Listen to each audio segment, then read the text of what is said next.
Break news చూస్తున్నాం. ఏపీలో 17 మంది ఖైదీల క్షమాభిక్షకు ఆమోదం తెలిపింది మంత్రిమండలి.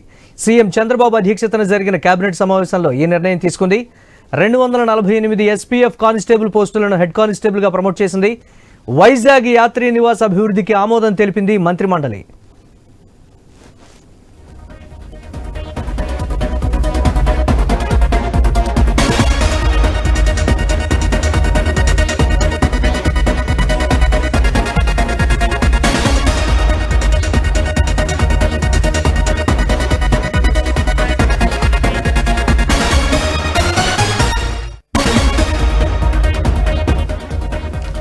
బ్రేక్ న్యూస్ చూస్తున్నాం.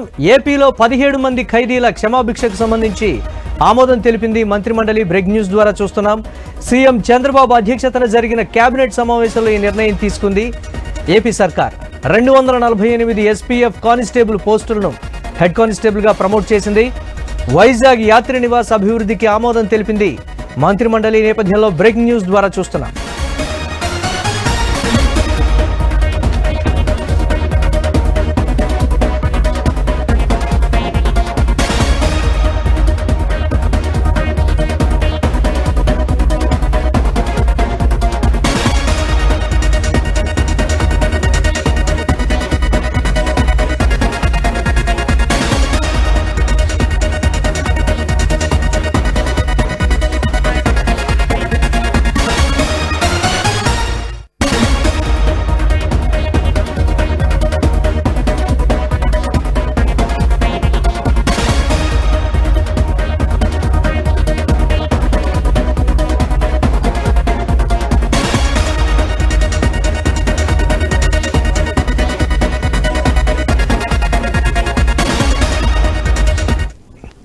ఏపీ కేబినెట్ లో తీసుకున్నటువంటి కీలక నిర్ణయాలకు సంబంధించి మరిన్ని అప్డేట్స్ మా కరెస్పాండెంట్ కాంతి లైవ్ ద్వారా అందిస్తారు.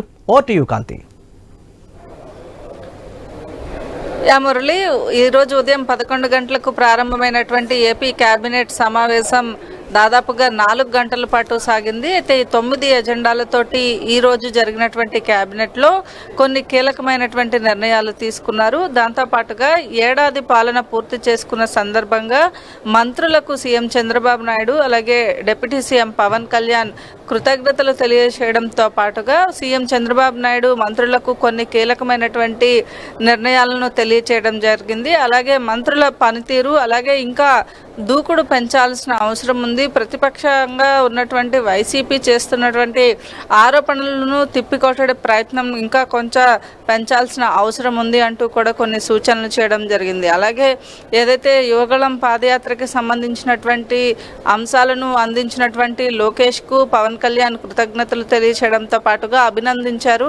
యువగళం పాదయాత్ర ద్వారా రాష్ట్రంలో ఉన్నటువంటి సమస్యలను ప్రజలను దగ్గర చేసుకుని కూటమి విజయానికి ఏదైతే ఆయన చేసినటువంటి పాదయాత్ర దోహదపడిందంటూ కూడా పవన్ కళ్యాణ్ చెప్పడం జరిగింది. ఇక కేబినెట్లో రాష్ట్రానికి సంబంధించినటువంటి అంశాలు ఏవైతే ఉన్నాయో వాటిని కొన్ని కీలకమైనటువంటి నిర్ణయాలు తీసుకున్నారనే చెప్పాలి. రక్షిత మంచినీటి సరఫరాకు సంబంధించి శ్రీకాకుళం జిల్లాలోని ఉద్దానంకి దాదాపు 5.75 కోట్ల రూపాయలు అలాగే కుప్పం నియోజకవర్గంలో 8.22 కోట్ల రూపాయలను విడుదల చేయడానికి గ్రాంట్ ఫండ్ విడుదలకు మంత్రివర్గం ఆమోదం తెలిపింది. దాంతోపాటుగా ఈ ఏడాది ఫిబ్రవరి వరకు ఏదైతే సత్ప్రవర్తన కలిగి ఉన్నటువంటి 17 మంది జీవిత ఖైదీలు వారిని విడుదల చేసేందుకు కూడా కేబినెట్ ఆమోదం తెలిపింది. ఇక తల్లికి వందనంకి సంబంధించినటువంటి ఏదైతే ఈ ఏడాది ఇవ్వాలని నిర్ణయించారో దానికి కూడా కేబినెట్ ఆమోద ముద్ర వేస్తుంది. దాంతోపాటు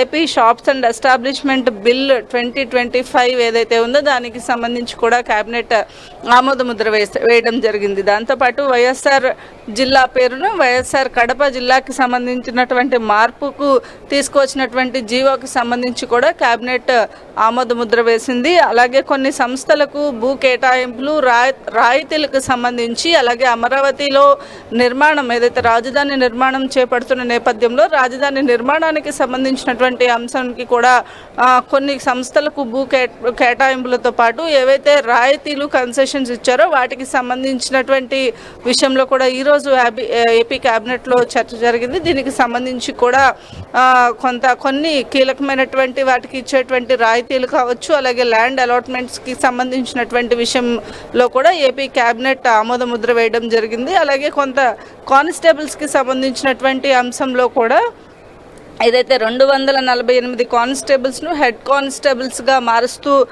పదోన్నతి కల్పించేటువంటి ప్రతిపాదన ఏదైతే ఉందో దానికి కూడా క్యాబినెట్లో చర్చించిన తర్వాత ఆమోద ముద్ర వేయడం జరిగింది. ముఖ్యంగా ఈసారి ఏదైతే ఏడాది పాలన పూర్తి చేసుకున్న రోజు కాబట్టి దానికి సంబంధించినటువంటి మంత్రుల పనితీరుకి సంబంధించినటువంటి ప్రోగ్రెస్ని, అలాగే ఈ ఏడాది కాలంలో జరిగినటువంటి అభివృద్ధి సంక్షేమ పథకాలు ప్రజలకు ఏమేమి అందించారు అనే అంశాలకి సంబంధించి ప్రజల్లోకి తీసుకువెళ్లేందుకు ఎలా కృషి చేయాలి అనే అంశాలకు సంబంధించి కూడా క్యాబినెట్లో సుదీర్ఘంగా చర్చ జరిగింది. Murali, right, thanks for updates Kanthi.